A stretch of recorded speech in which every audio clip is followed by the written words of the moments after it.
read or come across some of the statements of the beloved Prophet ﷺ and how he describes asabiyya, whether you take it as tribalism or nationalism or racism, however you want to interpret it, it was something which he ﷺ described as rotten, something which he spoke very, very negatively of. So it's no surprise that nationalism essentially was one of the contributors towards the decline of the Ottoman state. But it can also be counter-argued that did the Ottomans do enough? Whilst they may have claimed inclusivity or a pluralistic society, did they do enough for the people of the Balkans, for people of Central Europe, for the people of the Arabian Peninsula? Did they do enough to make them feel that they were part of this Ottoman Khilafah? Or did they do enough? Because if they did, why was nationalism so easy to essentially implement and fracture the state? That's a counter-argument I want you all to perhaps think about.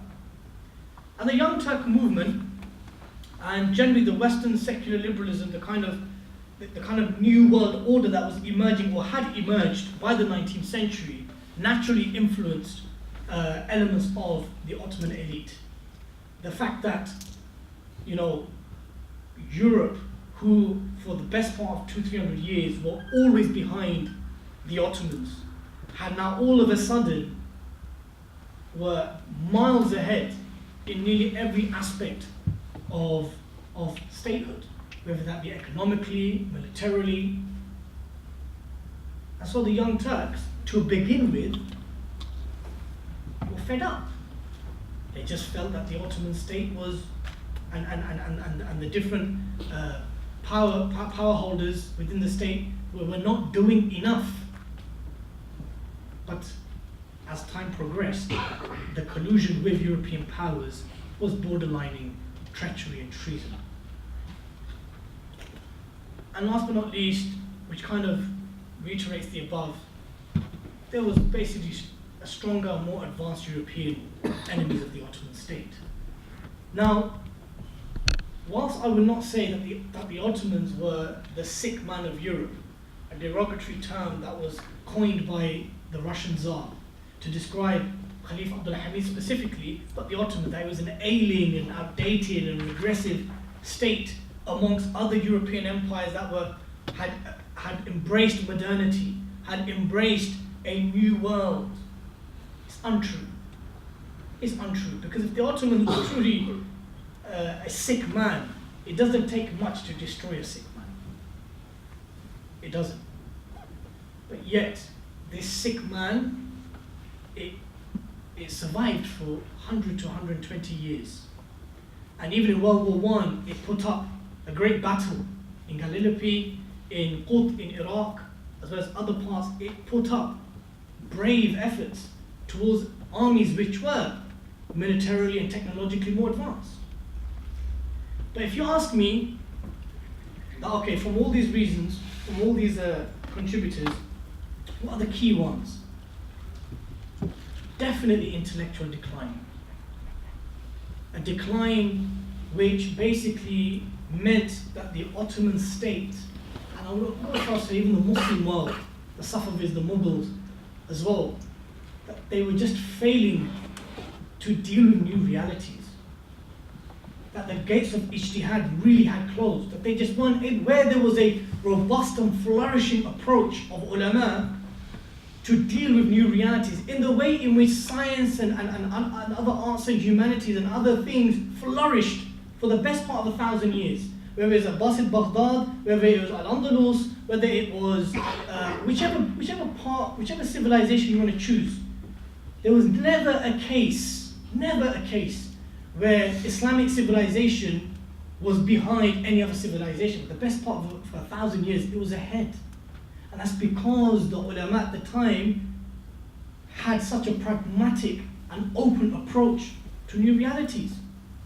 There was never a conflict between Islam and exploration of new things. Never. Whether that be science or maths or philosophy or astronomy or the making of weapons, or whatever it may be. But for some reason, towards the 19th century, for sure that these things, this kind of robustness was not happening, this kind of creativity, this kind of very open approach to new things just wasn't taking place.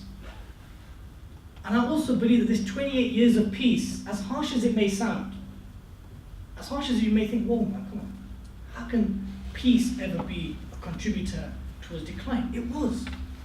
It was. 28 years of no military campaigns meant that for 28 years, those empires and states that essentially are your enemies and you're competing with, they were doing very well. They were given nearly 30 years of a breather of not having to deal with a hostile Ottoman Empire.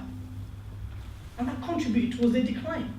Because even if you look at European history from the period of 1740 to 1768, there were huge achievements made by Spain and Portugal, Britain and France and Russia in that period, whilst the Ottomans were chilling for 28 years.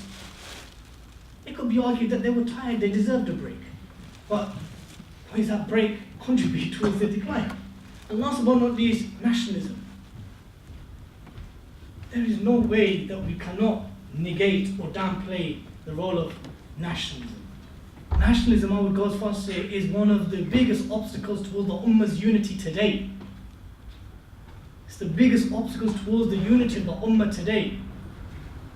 It was Asabiyya which prevented Quraysh from accepting the message of Islam because Prophet ﷺ was from Bani Hashim. It was Asabiyya which caused a number of arguments and frictions even in Medina amongst the Ansar. It was Asabiyya which was used to spark the Arab revolt, to say that Muhammad was an Arab. How could the Turks have an overlordship of Islamic authority? So these things put together certainly contributed towards the Ottoman decline. Jazakallah khair for everyone staying with me on here. Alhamdulillah, I've not seen many people knock out and fall asleep. Look, Islamic history was not a utopian society. There has never been a utopian society. Even when our beloved Prophet ﷺ, who was the greatest of mankind to have lived on this earth, when he established the first community in Medina, that was not a utopian state. There were still problems, there were still disputes, there were still crimes being committed. So when we discuss Islamic civilization history, be mindful. Be mindful not to present it in such a romanticized way where literally nothing could have gone wrong or nothing did go wrong. Many things, we had our faults and many problems, many cases of civil war, oppression, injustice, we had many of these things. But we should not also fall into the other extreme, and that is whereby we start adopting certain narratives and certain frameworks to basically, we start uttering certain unsubstantiated propaganda about Islamic civilization. And the Ottomans are perhaps, I would say they are perhaps the most dehumanized and demonized Muslim dynasty in Islamic history. And the number of things which within the Ottoman period did take place, which were problematic, which in hindsight we can say was un-Islamic, but things which we can also say that was part of propaganda. Let's go through some of these things. Royal fratricide, the practice of brothers killing brothers. Islamically, in hindsight in 2019, we can turn around and say, whoa, how do you justify from an Islamic perspective a brother, a Muslim killing a Muslim, a brother killing his brother? How do you justify that? Well, the Ottomans at the time, and the scholars at the time, they said, hold on here, what's worse? A brother killing a brother, 1 or 2 lives taken, or the risk of civil war, where thousands of people will be killed, where we give our enemies an opportunity to enter our state and our affairs and cause disunity. That's how they assessed it. That's how they assessed the harm and benefit, based on a previous track record. The Ottoman interregnum, the 3 sons of Sultan Murad I, who literally they invited the 3 sons, they allied with European powers that had always been the enemies of the Ottomans, just so they can compete for power. Thousands upon thousands of people died, Muslims and non-Muslims. To avoid that, it's just better off a brother killing a brother. However, fratricide is not a policy which is restricted or limited to the Ottomans. Many European powers and monarchies had this policy. The Romans had this policy. The ancient Greeks had such a policy. The ancient Egyptians had such a policy. Fratricide is not something that's limited or exclusive to the Ottomans. However, the Ottomans had, to their understanding, an Islamic justification for it.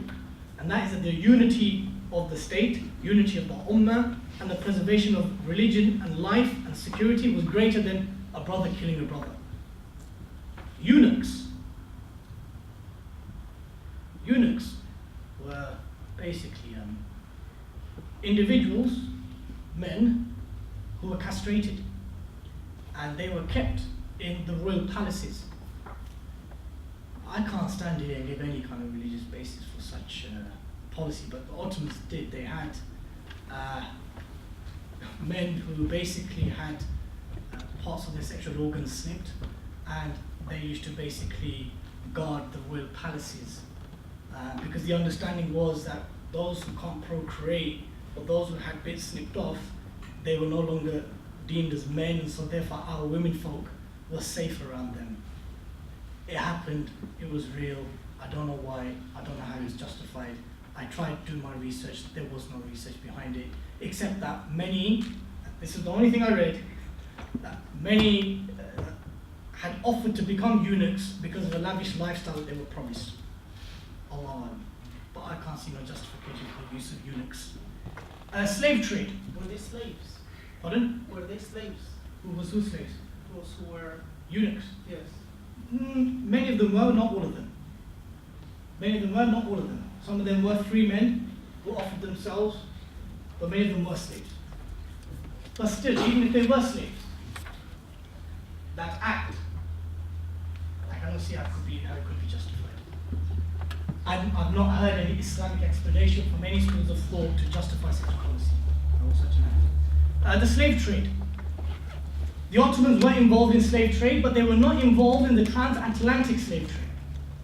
The global order whereby hundreds and thousands of free men and women and children in Africa were captured, sold, enslaved, and treated in horrific ways. The Ottomans were not involved in that. That was predominantly a West African, American, British, and Dutch thing. The slave trade which the Ottomans were involved in was slave trade that was generally procured from war.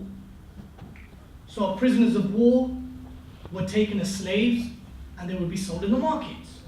If there were certain regions that were taken by battle, it was a normal practice that before you went to war with a particular state or empire or region, the practice of the Ottomans, like it was with previous Muslim empires, was that white flag, let us say and accept Islam. Number 2, pay us jizya if you're not going to accept Islam. Number 3 is war. Number 3 is if it's war, then that means whatever we do when we come into that city is ours.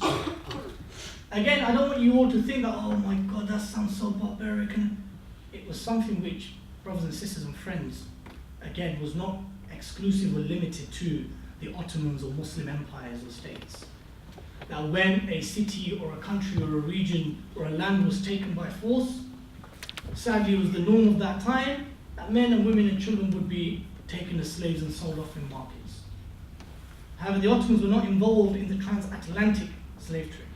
They were involved in a slave trade which was essentially born out of warfare. The Dervish system, the system which I spoke about where we're coming to an end, don't worry, be patient with me, brothers and sisters. The Dervish system whereby a Christian household would have to give one of their sons to join the military, the Ottoman military by law. It was mandatory. You know, there's a lot of controversy